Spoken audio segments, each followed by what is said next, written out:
그들은 모든 걸 바꿀 것으로 기대됐습니다. 네 발 달린 로봇들은 군인들과 행군하고 군장을 들거나 함께 싸우기도 했습니다.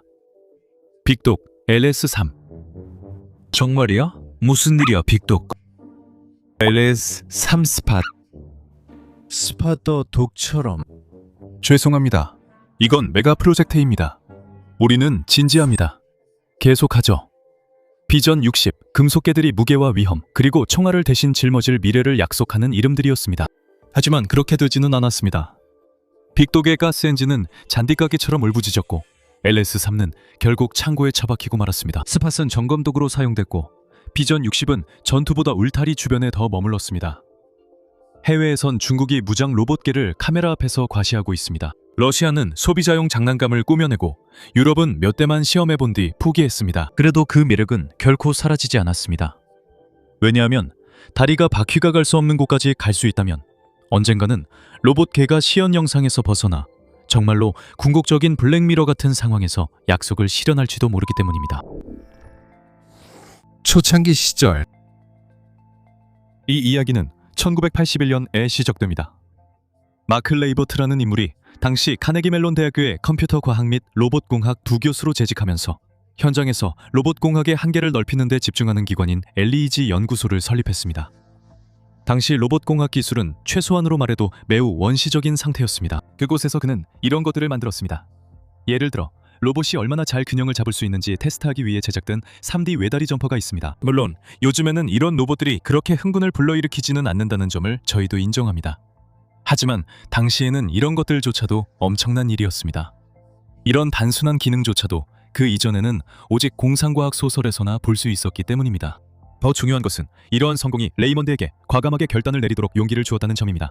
그는 결국 자신의 직장을 그만두고 자신의 아이디어를 더 발전시키기 위해 제대로 된 회사를 설립하게 되었습니다. 그리고 그 해는 1992년이었어요. 그리고 그 회사는 여러분이 들어봤을지도 모르는 보스턴 다이내믹스입니다. 하지만 처음에는 그 회사가 미래형 로봇계나 휴머노이드를 만들어내고 있지는 않았습니다. 그 회사는 소프트웨어를 개발하며 미국 군대의 시뮬레이션 도구로 회사를 유지했습니다. DI가이 같은 프로그램으로 가상인간을 훈련 환경에 배치해 현실감 있게 움직이게 했습니다. 초기 시뮬레이션 계약들이 회사를 버텨줬지만 마크 레이버트의 진짜 관심은 현실 세계의 로봇 공학이었고 그의 집착은 화면 속 픽셀이 아니었습니다. 90년대 후반 보스턴 다이내믹스는 다시 다리가 달린 기계로 방향을 전환했습니다. 연구실 외부에서도 코드가 작동함을 입증하려고 작은 험지용 프로토타입을 제작했습니다. 몇몇 알파 연구 프로젝트와 하버드의 콘코드 필드 스테이션과의 생체 역학 협력, 그리고 JPL과의 비전 분야 협력이 그 길을 열었습니다. 그러한 시뮬레이션 경험과 동물에서 영감을 받은 기계 구조가 결합되어 빅독이 탄생했습니다. 로봇 짐승의 해부학. 질문이 하나 있습니다. 빅독은 실제로 무엇이었나요? 간단히 말해서 보스턴 다이내믹스의 작업실에서 나온 것은 4개의 관절 달린 다리에 네모난 프레임이 얹혀있고 이 행정 엔진 소리는 멀리서 들으면 마치 낙엽 선풍기와 비슷한 소리를 내는 기계였습니다. 몸체 크기는 주말 내내 쓸만한 쿨러 정도였고 길이 3피트 높이 2.5피트였으며 장비를 싣기 전에도 무게가 240파운드나 나갔습니다. 그래서 정말 빅독이라 불리게 됐죠. 엔진에 대해 좀 더 구체적으로 말하자면 그 작은 이 행정 엔진은 단일 실린더였고 최대 9000rpm에서 축출력으로 겨우 15마력을 냈습니다. 또한 우리는 이 엔진의 배기량을 어디서도 찾지 못했습니다. 죄송합니다. 참고로 출력만 보면 소형 보트 외부 엔진과 비슷한 수준입니다. 스즈키 DF, TF50A나 승용 잔디가기를 떠올려보세요. 그리 대단해 보이지 않죠? 저희도 알고 있습니다. 출력 자체는 크지 않지만 맥락이 중요합니다. 여기서 중요한 맥락은 빅독의 엔진이 유압 펌프와 연결되어 있었다는 점입니다. 이 펌프는 고압의 유체를 다리로 보내고 그곳에서 수많은 피스톤과 밸브들이 실제로 다리 역할을 했다는 것입니다. 엔진은 그 유압유만 계속 돌려주면 됐습니다. 여기서 그건 말 그대로는 유압유였고 비유적으로는 전력이기도 했는데 엔진이 발전기를 통해 전기 시스템에 전력을 공급했기 때문입니다. 그 주장에 대한 출처도 말씀드리겠습니다. 모바일 로봇 동력 시스템의 에너지원, 효율성에 대한 체계적인 검토 및 비교라는 논문입니다. 그 논문은 타디우스 미알로프스키 등 여러 저자가 2023년에 발표했습니다. 솔직히 빅독의 작은 설계 세부 사항을 알아내는데 몇 시간이나 걸려서 이런 노력을 자랑하고 싶었습니다. 천만에요. 다시 본론으로 돌아가서 단순히 피스톤이 많았다 이런 식의 설명보다 더 구체적으로 말씀드리자면 핵심은 16개의 유압 액추에이터였습니다. 이 모든 요소가 빅독의 독특한 동물 같은 움직임을 줍니다. 유압 오일을 넣으면 한쪽, 빼면 반대쪽으로 움직입니다. 빠다빙, 빠다붐, 빅독이 움직입니다. 그런데 빅독은 어떻게 무엇을 해야 하는지 알았을까요? 그건 바로 엄청난 양의 센서, 자이로스코프, 그리고 피치와 롤을 감지하는 가속도계 덕분이었습니다. 각 다리가 얼마나 힘을 주는지 정확하게 측정하는 하중 센서, 매 걸음을 확인하는 접촉 스위치, 그리고 앞에 있는 몇 미터의 길을 스캔하는 레이저와 함께 사용하는 스테레오 카메라가 있었습니다. 그리고 물론 이 모든 것은 컴퓨터에 연결되어 있었고 보스턴 다이내믹스는 견고한 PC 104 유닛을 여러 대 쌓아 올려 데이터를 받아들이고 실시간으로 유압 밸브에 명령을 내보냈습니다. 두뇌의 한쪽은 다리가 지시받은 대로 움직이도록 엄청난 속도로 작동했고 다른 한쪽은 다음 발걸음이 어디로 가야 할지 미리 계산하며 실시간으로 보행 방식을 조정했습니다. 이것은 여러분이 계단을 무심코 내려갈 때마다 뇌가 분업하는 것과 같았습니다. 단순히 균형만 유지하는 게 아니었습니다. 빅독은 한 번에 한 다리씩 기듯이 걷거나 말처럼 대각선 다리로 석보를 하며 탁 트인 곳에선 짧게 도약해 달릴 수도 있었습니다. 또한 35도 경사의 비탈을 기어오를 수도 있었고 눈밭을 행군하거나 얕은 개울을 건널 수도 있었으며 대체로 불평 없이 해냈습니다. 보통 이후의 시제품들은 몸체에 장착된 조작용 팔도 선보였는데 한 보스턴 다이내믹스 엔지니어가 그 팔을 이용해 작업장 건너편으로 콘크리트 블록을 힘차게 던지며 로봇의 다리가 강력한 힘을 발휘하기에 충분히 안정적인 플랫폼임을 증명했습니다. 수치로 따지면 약 330파운드, 약 150kg 정도의 보급품을 운반할 수 있었는데 실제로 이게 어느 정도냐고 묻는다면 대략 M16 소총 40정 정도라고 보면 됩니다. 만약 빅독의 다리가 무게를 감당하기에 가늘어 보였다면 전혀 그렇지 않았습니다. 빅독의 다리는 정교하게 설계되어 관절에 스프링과 댐퍼가 내장되어 있어 걷는 동안 에너지를 저장 방출합니다. 이는 힘줄의 튕김을 모방한 방식입니다. 발 자체는 조잡했지만 효과적이었습니다. 평평한 패드에는 센서가 박혀 있어서 실제로 땅에 닿았는지 감지할 수 있었고 충분한 접지력을 제공해 빅독이 얼음, 진흙, 자갈 위도 우스꽝스럽지 않게 기어갈 수 있었습니다. 정말로 꽤 영리한 시스템이었죠. 발이 예상보다 더 깊이 꺼지거나 돌이 압력에 미끄러지면 로봇은 즉시 그 사실을 인지하고 그에 맞게 조정했습니다. 이 모든 것의 결실은 바로 균형이었습니다. 이론적인 것도 아니고 실험실에서 러닝머신 위에서의 균형도 아닌 실제 현실에서 효과적인 균형이었습니다. 로봇이 얼어붙은 호수를 걸으면 미끄러지지만 비틀거리며 결국 균형을 잡았습니다. 다만 분명한 한계도 있었습니다. 그리고 빅독의 한계에 대해 말하자면 바로 소음입니다. 그 작은 이 행정 엔진 소음은 들릴 뿐 아니라 절대 놓칠 수 없었습니다. 날카로운 윙윙거림 덕분에 빅독이 나타나기 전에 이미 위치가 드러났죠. 사실 말로 설명하는 것보다 직접 들어보시죠. 무슨 말인지 아시겠죠? 좀 시끄럽죠? 맞아요. 유압 시스템도 문제점이 있었어요. 자주 새고 과열되기 일쑤였죠. 그리고 무엇보다도 모든 병사들이 장비에서 가장 싫어하는 점. 정말 까다로운 정비 절차가 따라왔어요. 기생 손실, 즉 모든 기어, 샤프트, 펌프가 자기 몫을 가져가면서 꾸준히 전력이 빠져나가는 것도 꽤 골칫거리였죠. 아까 그 작은 엔진이 샤프트에서 15마력 낸다고 했던 거 기억나시죠? 하지만 유압 펌프에 도달할 땐 15마력이 아니었습니다. 그래도 그런 단점들에도 불구하고 기본적인 개념 자체는 완전히 잘 작동했어요. 갓젠 프레임, 피스톤이 들어간 다리, 뒤엉킨 센서와 케이블들. 보기엔 못생기고 시끄럽고 까다로웠지만 그 누구도 이전에는 제대로 해내지 못했던 무언가를 증명해냈죠. 현실 세계에서 걷고 비틀거리고 미끄러지고 다시 일어나는 로봇계를 만들 수 있었던 거죠. 완벽한 지면도 천장에 매다는 줄도 세심하게 조정된 실험실 환경도 필요하지 않았어요. 연료 탱크엔 연료, 유압계통엔 작동유, 그리고 스스로를 증명할 거친 땅만 있으면 됐죠. 게다가 이건 기술 시연용이었으니 몇 가지 문제점이 있더라도 상관없었어요. 핵심 개념을 입증하는 것만이 중요했고 나머지 모든 것은 나중에 해결하면 됐죠. 그렇죠. LS3. 사실은 꼭 그렇진 않아요.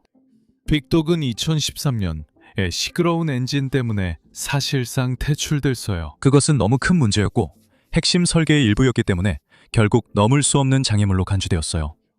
그래서 빅독은 결국 끝을 맞이하게 되었죠. 하지만 그 꿈은 사라지지 않았고 오히려 빅독이 기본 개념의 실현 가능성을 증명했습니다. 그래서 다시 원점으로 돌아가서 보스턴 다이내믹스의 똑똑한 사람들은 후속 모델인 레그드 스쿼드 서포트 시스템, 즉 LS3로 잘 알려진 로봇을 개발하기 시작했어요.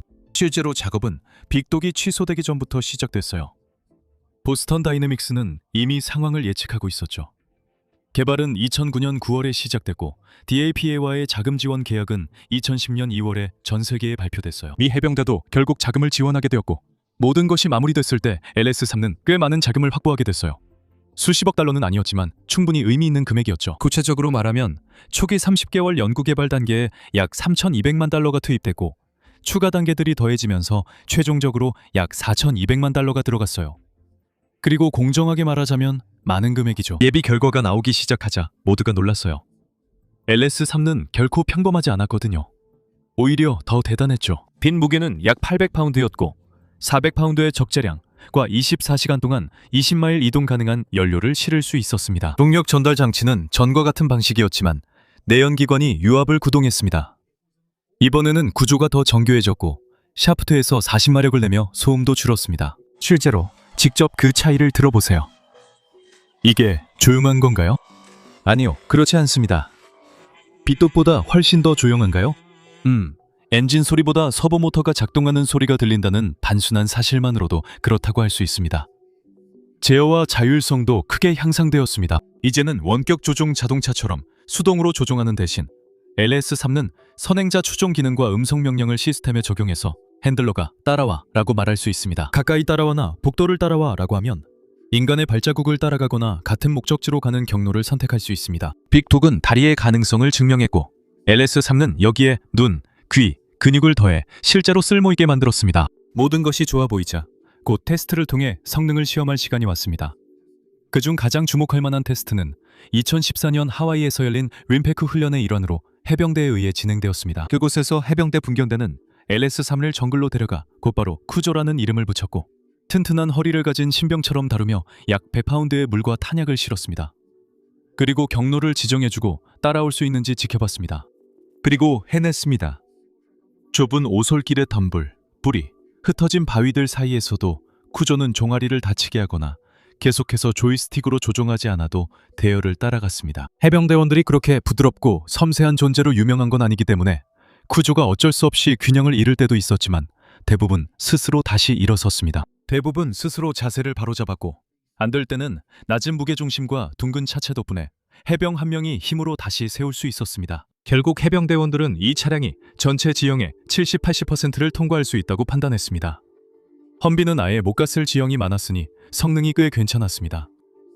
이 차량이 통과하지 못하는 20-30%의 지형에는 주로 비스듬한 언덕 횡단이 있었습니다. 가파른 경사면을 옆으로 횡단하면 차량이 계속 아래로 밀립니다. 인간은 이런 상황에서 의식하지 않고 자연스럽게 미세 조정으로 균형을 잡습니다. LS3는 엉덩이 회전과 똑똑한 발 위치 조정 기능이 있었지만 그것만으로는 충분하지 않았습니다.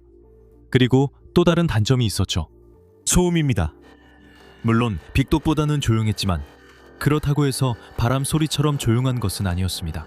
물론 보급이나 접근 행군에는 사용할 수 있었겠지만 잠재적으로 적대적인 환경에서의 순찰에는 과연 쓸 수 있었을까요? 아니요. 사용할 수 없었고 현장에서는 또 다른 씁쓸한 현실도 있었습니다. 모든 기계가 결국 고장이 나듯이 만약 800파운드짜리 로봇 이 외딴 능선 한가운데에서 고장이 나면 작업장이나 부품도 없이 어떻게 수리하겠습니까? 그리고 만약 아예 수리가 불가능하고 완전히 고장나버린다면 어떻게 하시겠습니까? 그래도 LS3는 실험을 거치면서 발전하긴 했습니다. 자율성이 더 정교해졌고 리더를 따라가는 기능도 산길이나 숲속에서 더 좋아졌으며 음성 명령도 더 잘 인식하게 되었습니다. DARPA도 자신들의 입장을 굳게 지켰습니다. 프로그램 매니저는 LS3가 비록 조용하진 않지만 전술적으로 의미 있는 내연기관 동력 기계들 중에서는 가장 조용하다고 맹세했습니다. 하지만 이런 열정도 LS3의 운명을 바꾸지는 못했습니다. 자금이 바닥나자 다하파와 보스턴 다이내믹스 모두 사정하듯 추가 자금을 구하러 다녔지만 아무런 지원도 받지 못했습니다. LS3는 2015년에 보관 창고로 옮겨졌으며 개발이 취소된 것이 아니라 일시 중단된 상태입니다. 하지만 그 이후 10년이 지난 점을 고려하면 큰 기대는 어렵겠습니다. 물론 절대라는 건 없지만 지금은 거의 기적에 가까운 일일 겁니다. 더 조용한 사천, 스팟. 하지만 LS3가 이전의 빅독처럼 허세만 부리고 실제로는 별다른 성과를 내지 못했을지라도 보스턴 다이내믹스는 아직 끝난 게 아니었습니다. 소음이라는 뚜렷한 문제는 사실 그들에게 꽤 일찍부터 인지되고 있었고, 그래서 2010년대 중반에는 그 명백한 해결책에 대한 개발이 시작되었습니다. 스팟. 네 발로 걷는 로봇으로 배터리로 구동되어 조용하게 움직일 수 있었습니다. 서버 모터 소리 빼면 조용했어요. 그런데 그런 소음은 빅독이나 LS3에서는 문제되지 않았잖아요. 이전 모델들과 같이 스팟도 해병대에 전달되어 성능 테스트를 받았고, 첫 테스트는 2015년 퀀티코에서 진행됐습니다. 그들은 스팟을 언덕과 숲을 걷게 한 뒤 도시전 선두견 역할을 확인하는 모의 훈련에 투입했습니다. 스팟은 건물에 가장 먼저 들어가 카메라로 모퉁이를 살피며 해병대가 들어가기 전 방안을 미리 보여줬습니다. 임무에서 조용함이 중요했는데 스팟은 그 역할을 잘 해냈습니다. 그리고 테스트가 계속될수록 스팟이 관찰 및 정찰 역할에서 큰 잠재력을 가지고 있다는 것이 점점 더 분명해졌습니다. 스팟은 빅독이나 LS3가 보여주지 못했던 유연함으로 움직였습니다. 계단의 단, 문턱, 좁은 복도 등 스팟은 이런 장애물도 거뜬히 통과했습니다. 하지만 스팟이 결코 할 수 없는 일은 짐을 나르는 노세 역할이었습니다. 왜냐하면 스팟은 너무 작았기 때문입니다. 2015년 초반 모델은 무게가 150파운드, 적재 용량은 30파운드에 불과했습니다. 당시의 배터리 기술로는 꼭 필요한 선택이었습니다. 더 큰 무게는 감당할 수 없었죠. 하지만 시간이 지나면서 점점 발전하는 배터리 기술 덕분에 결국 군사용으로 실제로 쓸 수 있는 제대로 된 짐 운반 로봇을 만들 수 있게 되었죠. 하지만 그들은 그렇게 하지 않았습니다. 2013년에 구글에 인수되었기 때문이죠. 간단히 말해서 구글이나 알파벳은 로봇 무기 딜러가 되는데 전혀 관심이 없었습니다. 뉴욕타임즈에서 말했듯이 인용하자면 구글 경영진은 기존의 군사 계약은 이행하겠지만 군사 계약 업체가 될 계획은 없다고 밝혔습니다. 결과적으로 스팟은 보스턴 다이내믹스의 군사 분야 작업이 나아간 최대치였으며 군대에서 감지, 물류, 점검 작업을 위해 구매할 수 있었고 그게 전부였습니다. 2020년에 출시되었고 참고로 이 제품은 그들의 최초 상업용 제품이었습니다. 가격은 기본형 익스플로러 모델이 75,000달러에서 시작했고 로봇8과 몇 가지 추가 옵션을 더하면 최대 20만 달러까지 올라간다고 합니다. 민간인들도 자유롭게 구매할 수 있고 실제로 스팟은 그 점에서 꽤 성공을 거두었습니다. 아케 HBB는 스팟을 스카프 해상 플랫폼에서 순찰시켜 가스 누출 감지, 계기 판독, 열 화상 영상 실시간 전송을 합니다. 이는 사람이 하면 보호 장비가 필요한 작업입니다. 폼페이 고고와 공원에서도 스팟을 이용해 직원들이 들어가기 위험한 불안정한 터널과 유적을 지도화하고 있습니다. 대형 건설 현장에서는 한스 한셀 펠프스 같은 회사들이 스팟과 레이저 스캔으로 현장을 점검하고 콘크리트로 덮이기 전 충돌이나 실수를 찾아냅니다. 무장한 로봇 캔들. 보스턴 다이내믹스의 손실은 곧 고스트 로보틱스의 이익이었습니다. 정말 멋진 회사 이름이에요. 알파벳이 보스턴 다이내믹스를 군사 계약에서 멀어지게 하자 고스트 로보틱스가 그 자리를 채웠기 때문입니다. 그래서 그들은 비 오는 날에도 울타리 선을 따라 걷고 좋은 센서 헤드와 험한 지형에서도 움직일 수 있는 로봇계를 만들었습니다. 하지만 이 로봇은 단순한 짐꾼이 아니었습니다. 무기를 장착하고 있었기 때문이죠. 이 플랫폼의 이름은 비전 60이었습니다. 110파운드짜리 쉐시를 상상해보세요. 배터리로 구동되며 3시간 이상 꾸준히 걸을 수 있고 대기 상태에서는 20시간까지 버틸 수 있습니다. 필요할 때는 초속 3m로 빠르게 달릴 수도 있죠. 정말 무시무시한 검은 금속입니다. 다시 말하지만 화력면에서는 항상 무장을 하고 있는 것은 아닙니다. 사실 이 로봇은 기본적으로 스팟과 비슷하지만 무장을 선택할 수 있는 옵션이 있습니다.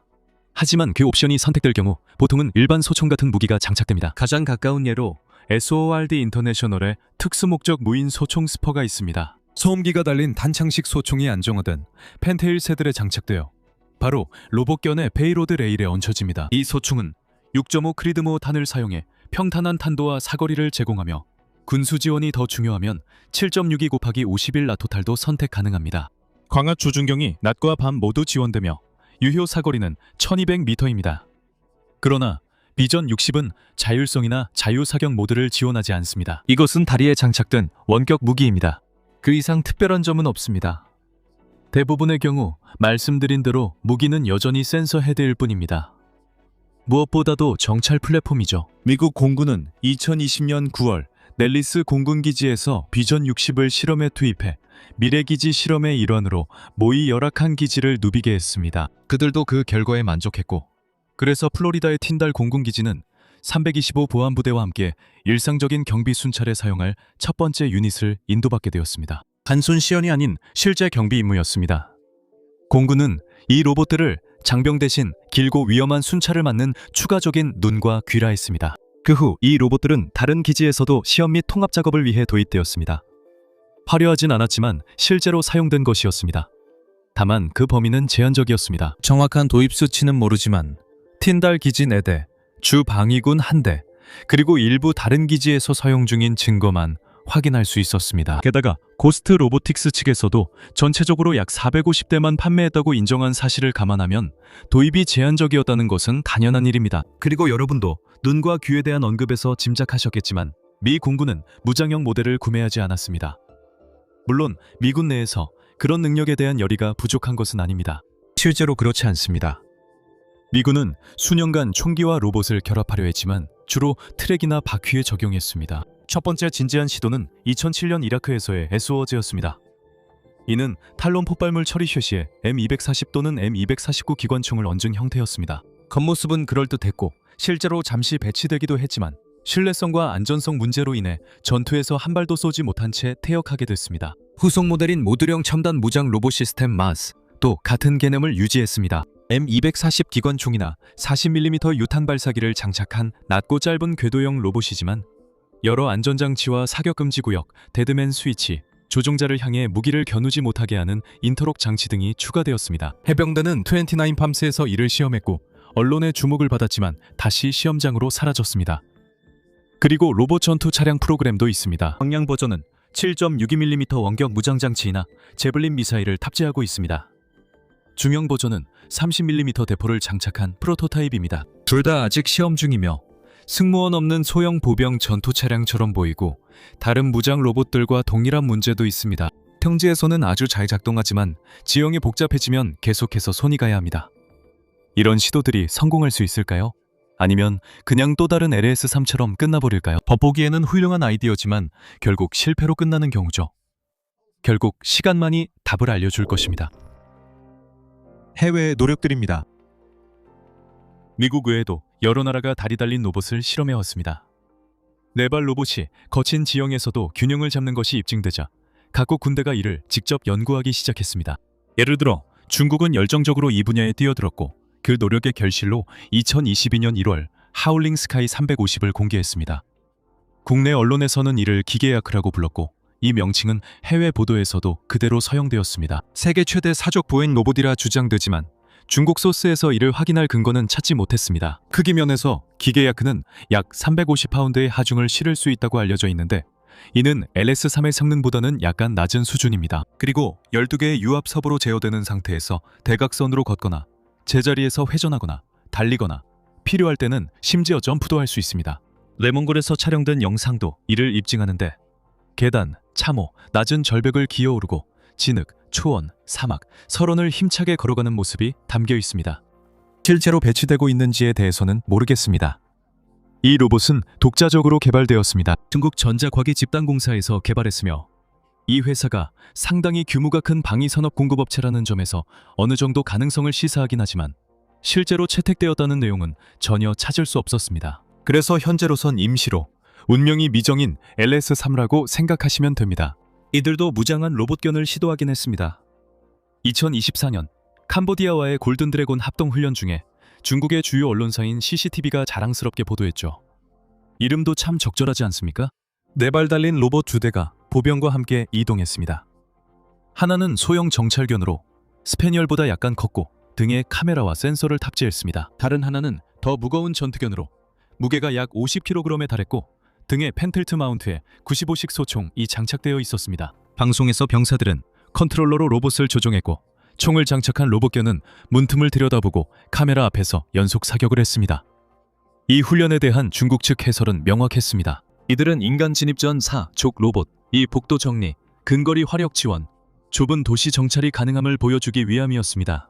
하지만 결국 중국 언론이나 베이징에서 실제로 배치되었다는 구체적인 내용은 찾을 수 없었습니다. 또 다른 예로는 머신울프가 있습니다. 이 로봇은 중국 병기 장비 그룹의 자회사가 개발한 것으로 알려져 있으며 무장된 것이 확실합니다. 특히 두 개의 영어권 사이트에서 생각하는 것처럼 AR-15 계열이 아니라 타입 191 소총으로 무장되어 있습니다. 그리고 우리가 아는 것은 이 정도입니다. 이 로봇은 올해 2025년에 처음 공개된 것이기 때문에 아직도 최신 뉴스에 해당하며 앞으로 더 많은 세부 정보가 밝혀질 것으로 확신합니다. 간단히 말해서 중국은 현재 미국이 2010년대 초반에 있었던 위치에 있습니다. 오, 이거 좋지 않을까? 하는 개발 단계에 있는 것이죠. 중국이 이 아이디어를 제대로 추진할지 아니면 태평양 건너 라이벌들처럼 그냥 접어버릴지는 결국 시간이 지나야 알 수 있을 겁니다. 러시아도 시도해봤지만 그 노력은 다소 미미했습니다. 그들의 시도는 모스크바에서 열린 알미 2022 엑스포에서 공개된 M81 로보독입니다. 네, 저게 바로 등미에 장착된 RPG, 정확히는 RPG-26입니다. 그리고 당연히 워싱턴 DC 전체가 긴장했지만 곧 그것이 단순히 중국의 유니트리 고1이라는 상업용 민간 모델의 발사기를 얹고 극비로 덮어놓은 것임이 밝혀졌습니다. 여러분이 그걸 완전히 베끼고 싶어 할 테니 구체적인 내용은 볼 수 없습니다.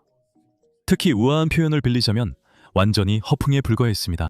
러시아의 유럽 이웃들도 시도했지만 우리가 알기로 실질적인 노력은 없는 것 같습니다. 예를 들어 2021년에 프랑스는 우리의 오랜 친구인 보스턴 다이내믹스 스팟을 가지고 실험을 해봤습니다. 생시를 사관학교에서 좁은 공간에서의 정찰 역할로 시험 운용을 했습니다. 하지만 보스턴 다이내믹스의 수익에는 불행하게도 프랑스의 입장은 단호한 아니오였습니다. 그 이후로 프랑스가 주문을 진행했다는 보도는 전혀 없었습니다. 독일도 마찬가지입니다. 2024년 9월 독일 연방군은 테스트용으로 무장하지 않은 비전 60대를 구입해 정찰, 폭탄 처리 지원, 훈련에 사용했습니다. 다시 한번 독일인들의 대답은 아니오였습니다. 테스트가 끝난 후에는 독일에서의 추가적인 사용에 대한 언급이 완전히 사라졌기 때문에 우리는 그들이 추가 구매를 진행하지 않았다고 추정할 수 있습니다. 요약하면 중국은 이 분야에 진지하게 도전하며 결국 도입할 수도 있습니다. 러시아도 원하지만 여기는 러시아니까 잘 해보시길 바랍니다. 또 다른 강대국들 역시 이 아이디어를 시도했지만 진지하게 추진할 만큼 가치가 없다고 판단했습니다. 그렇다면 우리는 어디에 있을까요?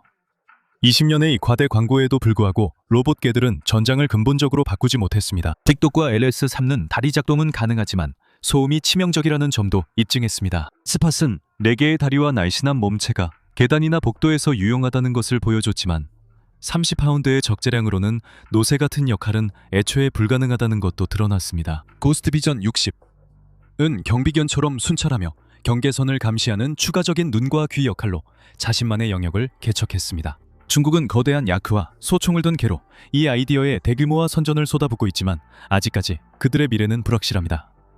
러시아는 중국산 장난감을 코스프레처럼 퍼레이드에 내세웠습니다. 유럽은 몇 대만 시험하고 반응 없이 집으로 돌아갔습니다. 아직 끝난 게 아닙니다. 배터리는 발전하고 센서는 더 작아지며 유니트리 등에서 저렴한 프레임을 대량 공급해 비용도 계속 내려가고 있습니다. 로봇 노세나 심지어 로봇 건도기, 가까운 미래 전쟁에서 중요한 요소가 될 가능성도 충분히 있습니다. 무인 항공기가 중요한 역할을 맡게 된 것은 그리 오래 걸리지 않았어요. 10년 전만 해도 무인 항공기는 선진 군대의 대형 고가 장비였죠. 봐요.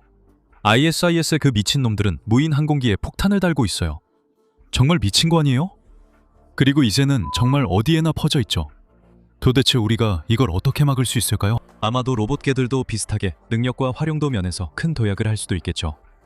아니면 그렇지 않을 수도 있고요. 시간이 지나면 알게 되겠죠. 만약 그렇지 않다면 로봇개들은 사춘기 상태에 머물 거예요.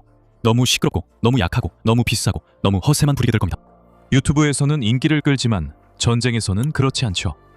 완전히 쓸모없다고 치부될 만큼 나쁘지는 않지만 진정으로 꽃피울 만큼 충분히 좋지도 않은 기술입니다.